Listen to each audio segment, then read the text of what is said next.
So I'm talking a little today about all that kind of happens in Minnesota right now. Obviously, a gal lost her life, with an officer-involved shooting, which is very unfortunate.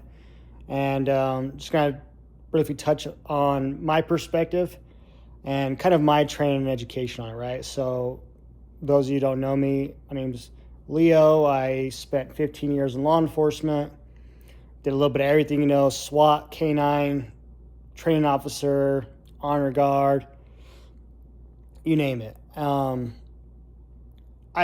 am not going to Monday morning quarterback it. I'm not going to say I would have done this or I would have done that. That's not what I'm here for. I'm not here to condemn anyone or on any side of things. I just want to give perspective, right? So in law enforcement, we're taught vehicles can be used as a lethal weapon, yes. Lethal weapon being used against you equals lethal force. You can reply with lethal force to meet lethal force. Meaning, someone's trying to run you over the vehicle. The only way to save yourself from being ran over is using your firearm. That could be justified if all the circumstances are right and things are lined up the right way, right? On the flip side of that, though, we were also taught if you're not in front of the vehicle and you jump in front of the vehicle, you've now created jeopardy. So pretty much you created that situation that made you be put in a high risk situation. That doesn't always articulate you being able to put rounds down range. So something to think about. You jump in front of the vehicle, you created jeopardy. Are you justified to put rounds in a window towards someone?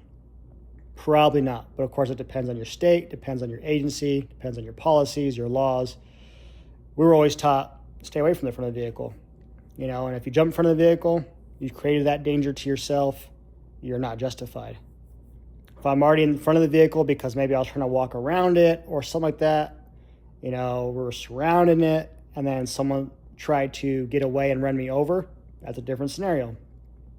So just a little perspective, I just want to share perspectives. I got a wealth of knowledge and experience in a lot of different things, the jack of all trades, master of none saying, that's me, with everything I got going on. But so I think as a whole, as a nation, for sure, law enforcement needs better training.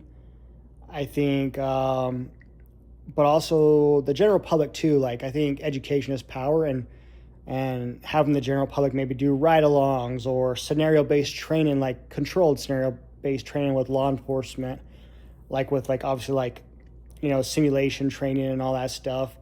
I think that would go a long ways too. Kind of give the general public just a good idea on kind of how that life works. But of course, there's nothing's ever perfect. There's always going to be loopholes and things that fall through the cracks. And I get that on all sides, so, but what do you guys think?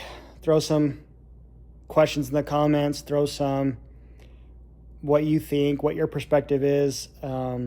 Like I said, I'm all ears, willing to answer some comments back and share perspectives, share my side of things. Of course, I was in law enforcement for a small amount of time, small glimpse.